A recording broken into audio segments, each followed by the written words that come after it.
Well, I just got another legal opinion, which tells me that I was incorrect moments ago when I said to you that a president cannot willy-nilly choose to enforce or not enforce aspects of a law.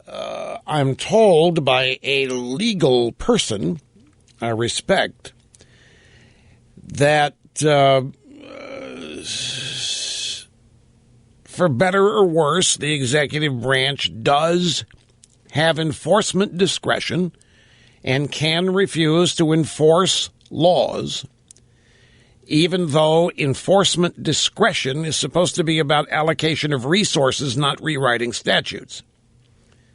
Now, clearly what Obama's doing is there's nothing about resources in what he's doing. He's not choosing to enforce the law saying you have to get rid of your plan because they need to do that in order to save money or anything like that.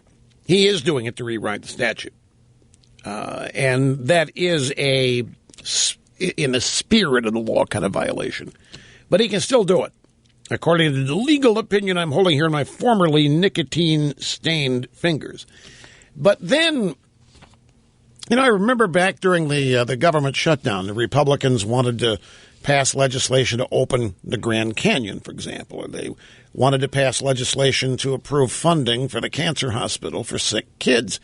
And the Democrats said, no, we're not going to cherry pick. You can't cherry pick what parts of government you're going to fund and what parts you're not. It's got to be all or nothing. But for themselves, they reserve the right to enforce or not enforce parts of the law that they don't like. And the regime did announce, if you remember, that they were just going to stop defending the Defense of Marriage Act. So, according to this legal beagle, Obama can do this. He can choose. The federal government does have the discretion to enforce or not enforce a law. However, again, it is supposed to be based on whether or not they've got the means to enforce it. Adequate personnel, resources. This is not that. He's choosing not to enforce this for purely political reasons. Doesn't change one thing, though. And this goes back to the real crux of this. Shifting the blame for all this to the insurance agencies and overall industry.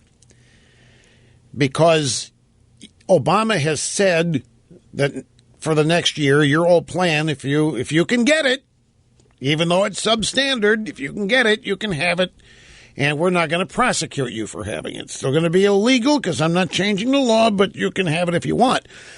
But he cannot make the insurance company give you that policy back unless he does change the law, because the policy remains illegal. So now the real focus of this becomes the relationship between you, the individual, and the insurance company. Because the insurance company has no legal authority to issue policies that violate federal law. And Obamacare is the law of the land. And since it hasn't been changed, your old policy is illegal. They're just not going to try to find you and prosecute you. They're not going to punish you. They're not going to enforce, but it's still illegal. So Obama can choose to refuse to enforce the law, but he cannot protect the insurance company from any civil lawsuits filed by people like you based on the illegality of the policy. So even though, and this is where it gets interesting, even though there is the provision or the legal ability for the regime to choose not to enforce something, that doesn't give others the permission to break the law. In other words, the insurance company cannot willfully do something in violation of the law and then say, Obama said it was okay, when somebody comes after him in a civil lawsuit. That defense was it doesn't fly. So Obama is not granting anybody immunity here, particularly the insurance companies. What he's doing is shifting the blame to the insurance company, because with the low information, this is the roll of the dice. Now, I don't know that it's going to fly anymore. I really don't. 2 years ago, this would have been a slam dunk, and the insurance companies may as well close up shop and go away. I don't know that he's going to get away with it as easily anymore, but what he's trying to do here is go on television, tell everybody, you know what, I didn't know it was this bad, but I know how you love your plan, even though it's not very good. If you like it, you're going to be able to keep it for a year. Okay, so now you're all excited. You get to keep your plan. You're so happy. Now you go out, you try to get it reinstated, and you run up against these evil insurance companies who are going to tell you, we can't. The plan's gone. The law says that plan was illegal. We're not going to give you something that was illegal. You say to the insurance, but Obama said you could. Well, it's not going to help us in court if something goes wrong. Oh, the Obama said we could do it. Defense isn't going to fly. And so you end up mad at your insurance company, not at Obama. And this whole thing yesterday was purely political to help the Democrats in 2014. I look at the media last night and today wringing their hands, so worried about how Obama's goofing up and how Obama seems incoherent and rambling. It was a bumbling, fumbling, just as it was embarrassing press conference. It was painful to watch. It was the Limbaugh theorem on display. I really, folks, when I got home yesterday afternoon last night and I had a chance, that press conference was on at the same time. I now know why he started a thing at noon. He started a thing at noon so that I wouldn't know anything about it till the program was over. That thing was loaded. If I would have had known what he had said, I could have spent at least an hour and a half yesterday properly positioning this and properly analyzing it, but I didn't because I was doing the program at the same time. It's one of those frustrating things. There's nothing that, no way I can listen to his press conference or even read the transcript while I'm doing the program. But while everybody's at these rumbling, bumbling, painful to watch, gee, Obama, they've all got this idea he's the smartest guy in the room, and he came off as an ignoramus. You got to remember who his audience was yesterday for this, the low information voter. As far as they're concerned, all Obama cares about is they continue to think he's fighting for them. He didn't know that website was bad. He didn't know it wasn't working.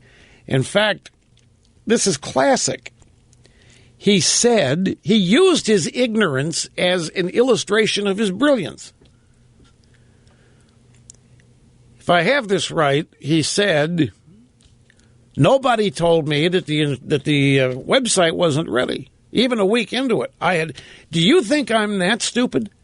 You think I'm so stupid? I'm not stupid enough to go out and start touting this thing as the greatest thing since sliced bread if I had known it was a mess and wasn't working. It's stunning. The guy uses his ignorance as a sign of his brilliance. Or not a sign, but a way to explain or to actually cement the idea that he's brilliant. Hey, I'm so smart. I'm not that dumb. I'm smart enough to know not to go out and sell this thing. It didn't work, and nobody told me. And yet, over here, everybody thinks this guy is the smartest, the most connected, the most in touch, the most engaged president we've ever had. And yet every day, he doesn't know anything about what's going on and gets away with that. And now he's turned not knowing anything into a sign of how smart he is. Okay, I got to take another brief time out. We got other things out there today besides this, but I wanted to touch on this because everybody's been asking me, why would he say he's going to veto? In fact, Eric Cantor of the Republican House leadership sent a tweet out yesterday saying, the president just said that he's going to do what our bill is going to do, but yet he said he's going to veto our bill, like his feelings were hurt. I don't know if, you can't read hurt feelings in the tweets. I don't know. That's just the way I interpreted it. And a lot of people, why would he veto something that, and precisely because an act of Congress, that's legislation that wouldn't, if he signs that bill, then he can't say he's not changing the law, which is what he's hanging his hat on. I'm not changing anything. I'm just not going to enforce something.